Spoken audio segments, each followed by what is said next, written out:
So there's been this huge change in the real estate field. That's, well, it's at least since I've been in it. In the last 5 years, this is the biggest thing. We had a big lawsuit settled by the National Association of Realtors that was billions of dollars, and the changes that came out of it, besides the attorneys getting really wealthy, was that the listing agents can't post anywhere on the MLS how much the buyer's agent's commissions are being offered. The seller's obviously probably still going to be offering to pay the buyer's agent. Not necessarily, never have had to, we're never obligated to, but now they're just not going to have that anywhere on the MLS. So now the extra step is that you just have to contact that listing agent, find out if they're offering, how much they're offering, and if nothing, fine, but then the offer's going to have to reflect that, because now the buyers will have to cover that.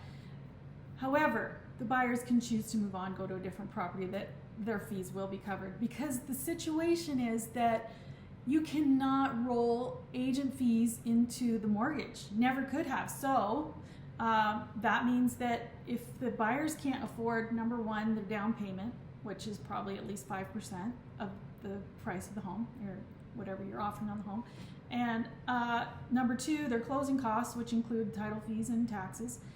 On top of that, your agent fees, which I don't recommend anyone go without an agent. I mean, it's crazy.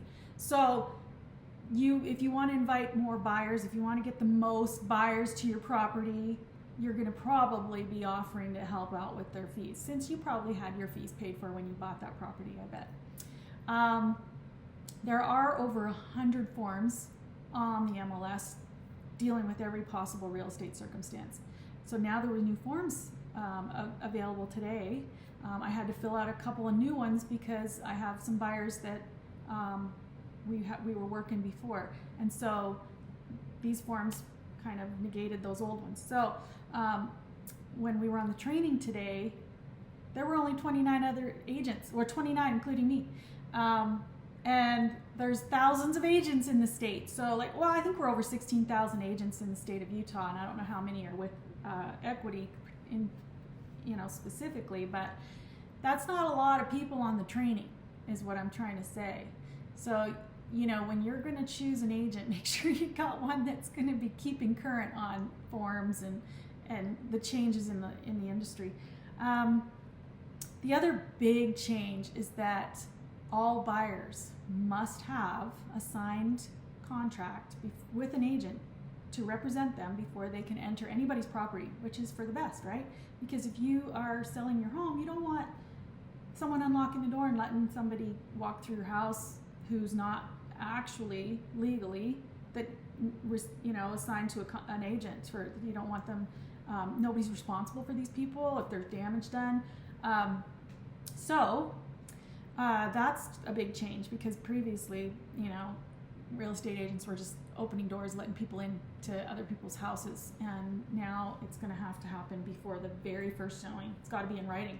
So as you know, all real estate transactions are unenforceable if they are not in writing. So with over 100 forms, make sure you've got somebody that knows which forms are required for your real estate purposes. Another change that's happening is more personal. I have been a real estate agent for about 5 years, and at the same time, I've been holding on to a federal job that I've had for 23 years. And I've been doing it because of benefits and security and all that thing, but I made a change a couple weeks ago, and I'm going full-time with all this real estate. It's been good to me. I've had great clients, and I'm so grateful for them. They're completely responsible for my success. I owe it all to them, and I hope that you will trust me with your real estate transaction moving forward. I am fully in, and I am relying on my sphere, my friends, family, neighbors, past clients, to reach out to me if you know or hear of somebody that needs an agent to help buy or sell a property. We also have a division for property management at Equity. So if that's something that you're interested in, you need help with, get in touch with me on that too. But thanks for tuning in. That's all I got for you today. But if you got questions, reach out to me. Thanks.